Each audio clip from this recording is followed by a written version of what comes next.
नमस्कार दोस्तों, पाथफाइंडर में आप सभी का स्वागत है। मेरा नाम है डॉक्टर महिपाल सिंह राठौड़ और आज इस लेक्चर में मैं आपके साथ डिस्कस करूंगा जर्मनी की इकोनॉमी के बारे में। 30 साल में पहली बार जर्मनी की इकोनॉमी ने एक ट्रेड डेफिसिट रिकॉर्ड किया है। जून के महीने में जर्मनी ट्रेड डेफिसिट रिकॉर्ड करता है $1 बिलियन का नेगेटिव में। क्या इसके लिए रशिया जिम्मेदार है, यूक्रेन का वॉर जिम्मेदार है या जर्मनी की अपनी पॉलिसीज? इन्हीं पॉइंट्स को हम डिस्कस करेंगे। तो 1991 में जब सोवियत यूनियन का विघटन हुआ था, जर्मन रीयूनिफिकेशन हुआ था, उस समय के बाद से पहली बार जर्मनी ने एक ट्रेड डेफिसिट देखा है। और ये जर्मनी के लिए एक बहुत बड़ी बात है क्योंकि जर्मनी दुनिया की सबसे डेवलप्ड और मैच्योर और बड़ी इकोनॉमीज में से एक है। अप्रोक्सीमेटली $4 ट्रिलियन के आसपास जर्मनी का जीडीपी है और दुनिया की टॉप 5 इकोनॉमीज में ये शामिल रहती है। तो ऐसा क्यों हुआ है, इसको जाने उससे पहले पाथफाइंडर चैनल को सब्सक्राइब करना ना भूलें और टेलीग्राम चैनल पर आप मेरे लेक्चर्स के पीडीएफ को डाउनलोड कर सकते हैं। जितने भी पुराने लेक्चर्स हैं सबके पीडीएफ भी आपको यहां पर मिल जाएंगे। अनअकैडमी ऐप पर इस वक्त मैं एंशिएंट हिस्ट्री का कोर्स ले रहा हूं। रिसेंटली इसकी क्लासेस स्टार्ट हुई हैं। आप इस कोर्स को ज्वाइन कर सकते हैं नीचे दिए गए लिंक के द्वारा। ये प्लस प्लेटफॉर्म पर कोर्स है और अभी स्टार्ट हुआ है, सो you can immediately join this and study entire ancient history live. अब बात करते हैं बैलेंस ऑफ ट्रेड के बारे में। ट्रेड डेफिसिट क्या होता है, ट्रेड सरप्लस क्या होता है? तो देखिए, हर देश व्यापार करता है। कुछ वस्तुएं वो एक्सपोर्ट करेगा यानी कि निर्यात करेगा और कुछ आयात करेगा यानी इंपोर्ट करेगा। तो आयात और निर्यात के बीच का जो ये बैलेंस है, इसी को हम कहते हैं बैलेंस ऑफ ट्रेड। अब ये बैलेंस ऑफ ट्रेड कभी एक साल का गिना जा सकता है, कभी महीने का गिना जा सकता है। ओवरऑल हम इसे ईयर के संदर्भ में ही देखते हैं, लेकिन हर महीने का डेटा सरकारों के पास तो होता है। अब ये बैलेंस ऑफ ट्रेड या तो सरप्लस हो सकता है, यानी कि आपका जो देश है वो एक्सपोर्ट ज्यादा कर रहा है, निर्यात ज्यादा कर रहा है और आयात कम कर रहा है। Exports are more than imports, तब होगा ट्रेड सरप्लस। दूसरी ओर ट्रेड डेफिसिट यानी कि व्यापार घाटा तब कहलाएगा जब आयात ज्यादा है और निर्यात कम। जर्मनी के पिछले 30 सालों का बैलेंस ऑफ ट्रेड देखेंगे तो लगातार ये बढ़ ही रहा है और कभी भी नेगेटिव नहीं गया, यानी कि ट्रेड डेफिसिट नहीं देखा गया है सिवाय जून 2022 के। सिंस 1991 कंटिन्यूअसली 30 साल से जर्मनी ज्यादा एक्सपोर्ट कर रहा है और कम इंपोर्ट कर रहा है। लेकिन ये सब कुछ इस महीने बदल गया है, जून का डेटा जब पब्लिश किया गया। जर्मनी में केवल $1 बिलियन का ट्रेड डेफिसिट हुआ। उसके कारण वहां की इकोनॉमी और पॉलिटिक्स पूरी तरह से हिल चुकी है। पॉलिटिशियंस बहुत दबाव में है, सरकार दबाव में है। और अगर हम कंपेयर करें भारत में, तो इंडिया में भी ट्रेड डेफिसिट है और हमारा ट्रेड डेफिसिट भी रिकॉर्ड हाई पर है। $25.6 बिलियन का हमारा ट्रेड डेफिसिट है जून के महीने का। तो भारत का भी ट्रेड डेफिसिट बढ़ता जा रहा है, ये डेफिनेटली चिंता का विषय है। तो भारत का ट्रेड डेफिसिट किसके साथ रहता है, ये एग्जाम पॉइंट ऑफ व्यू से बहुत इंपॉर्टेंट है। देखिए, चाइना एक ऐसा देश है जो हमें ज्यादा सामान भेजता है और हम चाइना को कम सप्लाई करते हैं। So we export less and we import more from countries like China, Switzerland, Saudi Arabia, Iraq, Indonesia. देखो, जो ऑयल प्रोड्यूसिंग कंट्रीज हैं इनके साथ तो ट्रेड डेफिसिट रहेगा क्योंकि हम बहुत ज्यादा ऑयल इंपोर्ट करते हैं। चाइना के साथ हमारा जो ट्रेड डेफिसिट है वो पिछले 2 सालों से चिंता का विषय है, कई बार न्यूज में भी रहा है। उस पर पाथफाइंडर पर भी हमने कई वीडियोस भी बनाए हैं, राहुल सर के वीडियोस आप देख सकते हैं। याद रखिए कि किस देश के साथ हमारा ट्रेड सरप्लस रहता है। तो भारत का ट्रेड सरप्लस रहता है यूएस के साथ। यूएस की इकोनॉमी ऐसी है कि वो इंपोर्ट बहुत करती है, तो हम हमारे देश से एक्सपोर्ट करते हैं अमेरिका को। यूएई, हांगकांग, यूके, वियतनाम, इन देशों के साथ हमारा ट्रेड सरप्लस रहता है। लेकिन ओवरऑल अगर पूरा कैलकुलेशन किया जाए तो भारत का ट्रेड डेफिसिट ही चल रहा है।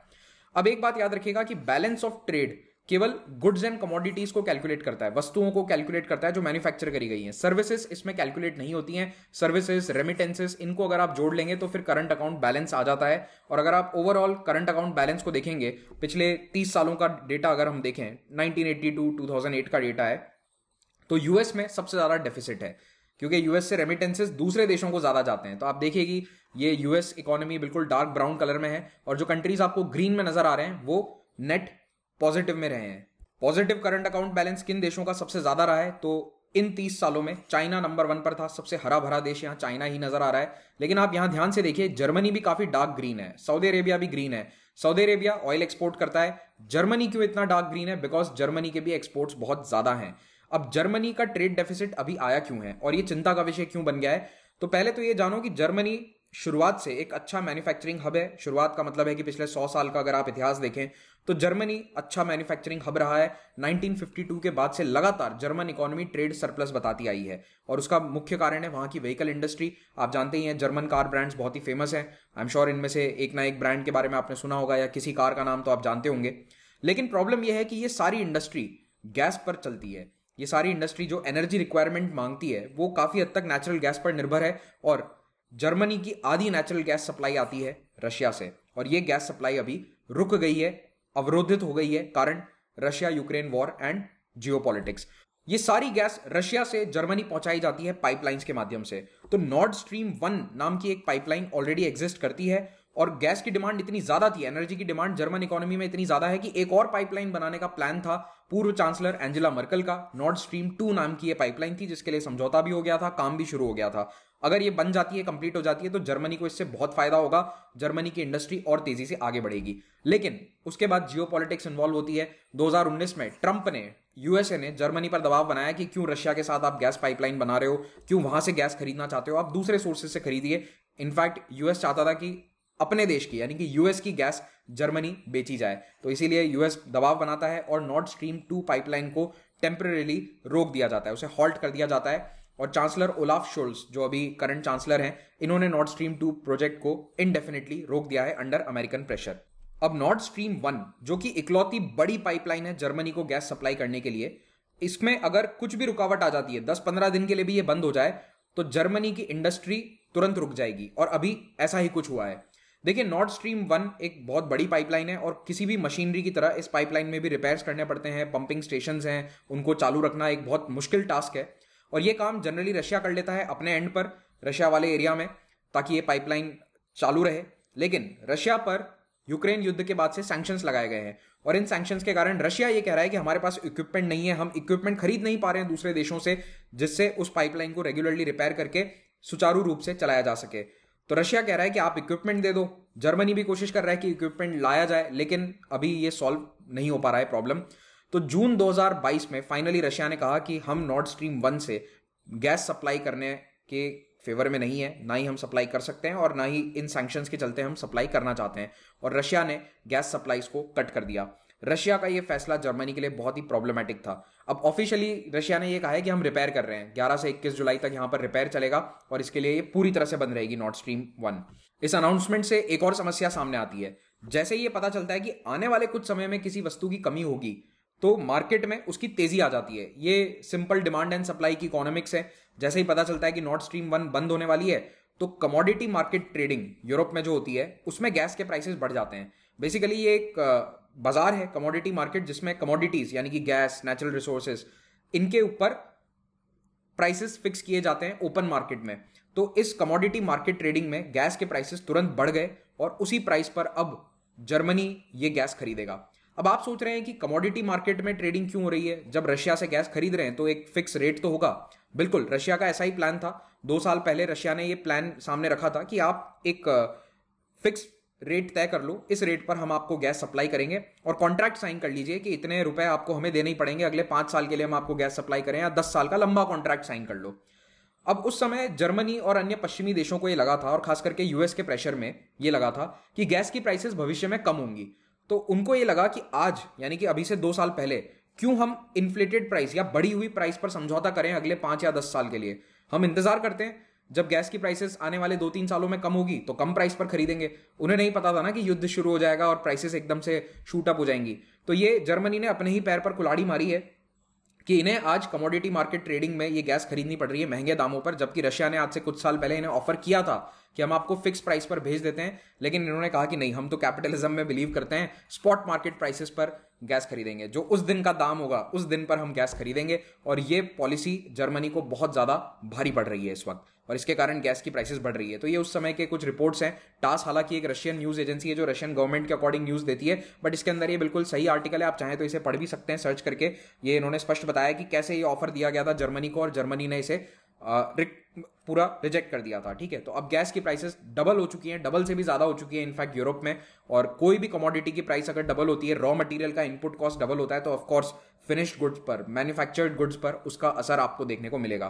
तो इस पूरे घटनाक्रम के चलते जर्मनी की कंपनीज पर, जर्मनी की इंडस्ट्री पर दो तरफा प्रेशर है। पहला, गैस की प्राइसेस बढ़ चुकी हैं, उसके कारण महंगी गैस खरीद रहे हो आप, आपकी कॉस्ट बढ़ रही है। और दूसरी तरफ जो मार्केट है, यूके, फ्रांस, यूएसए, इन देशों का मार्केट थोड़ा सा सुस्त है, डाउन है।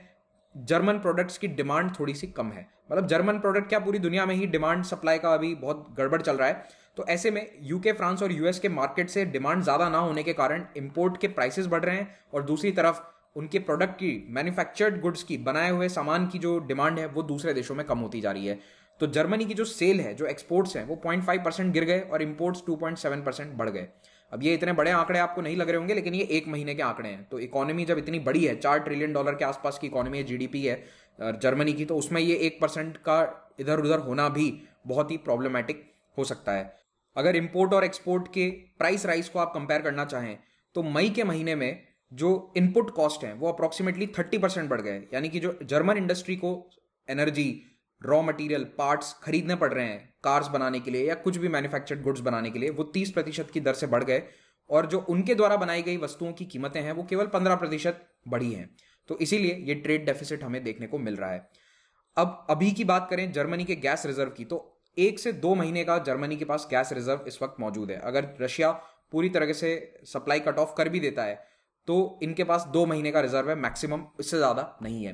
तो जर्मनी के जो इंडस्ट्री हेड्स हैं, वहां की जो इंडस्ट्री बॉडीज हैं, वो बहुत चिंतित हैं। जर्मनी के यूनियन हेड ने कहा है कि it could be the collapse of entire industry. पूरी की पूरी इंडस्ट्रीज जर्मनी की खत्म हो सकती हैं परमानेंटली, टेम्परेरी भी नहीं, परमानेंटली। जैसे कि एल्यूमिनियम, ग्लास, केमिकल इंडस्ट्री, इन सब में एनर्जी की बहुत डिमांड होती है, इनमें गैस की डिमांड बहुत ज्यादा है। तो ये इंडस्ट्रीज तो हमेशा के लिए खत्म हो सकती हैं अगर ये प्रॉब्लम सॉल्व नहीं होता है। ये सब कुछ अवॉइड किया जा सकता था अगर नॉर्ड स्ट्रीम 2 बन जाती, लेकिन ये नॉर्ड स्ट्रीम 2 पाइपलाइन जर्मनी ने खुद बंद करवा दी, रुकवा दिया on the pressure of United states. तो देखना होगा कि अब भविष्य में जर्मनी इस प्रॉब्लम से कैसे बाहर आता है। अगर आप चेस खेलते हैं तो एक बहुत अच्छा एनालॉजी है यहाँ पर चेस का, इसको पॉज करके पढ़ लेना, मैं समझाऊंगा नहीं, जो चेस के प्रेमी है वो पढ़ के समझ जाएंगे। तो कुछ ऐसी ही कंडीशन अभी जर्मनी की यहाँ पर हो चुकी है। आपको इस लेक्चर का पीडीएफ डाउनलोड करना है तो आप मेरे टेलीग्राम चैनल से कर सकते हैं। यूपीएससी एग्जाम की तैयारी कर रहे हैं तो देश के बेस्ट एजुकेटर्स अनअकैडमी प्लेटफॉर्म पर लाइव पढ़ाते हैं। इसके बहुत सारे बेनिफिट्स है जो आप यहाँ पर देख सकते हैं। कोई भी सब्सक्रिप्शन आप लीजिए, चाहे वो यूपीएससी का जीएस सब्सक्रिप्शन हो या कॉम्बो सब्सक्रिप्शन जिसमें आपको ऑप्शनल की तैयारी भी करवाई जाएगी, इन सब्सक्रिप्शन पर महिपाल कोड इस्तेमाल करने पर आपको 10% डिस्काउंट मिलेगा। यहाँ पर कॉम्बो सब्सक्रिप्शंस प्लस और आइकॉनिक दोनों तरह से अवेलेबल हैं। आइकॉनिक में you get 1-on-1 mentoring as well, optional के कोर्सेज भी अलग से अवेलेबल हैं। कोई भी डाउट है आपको इन कोर्सेज से संबंधित, आप इस फोन नंबर पर कॉल या मिस कॉल कर दीजिए 7825860095। अभी हमारा एक एक्सटेंशन ऑफर चल रहा है जिसमें आपको ज्यादा वैलिडिटी मिलेगी। अगर आप 1 साल का सब्सक्रिप्शन लेते हैं तो 3 महीने एक्स्ट्रा। इसका फायदा यह है कि आप मेंस के बैचेस को ज्वाइन कर पाएंगे। सीएससी अश्योर प्लान भी अभी चालू है।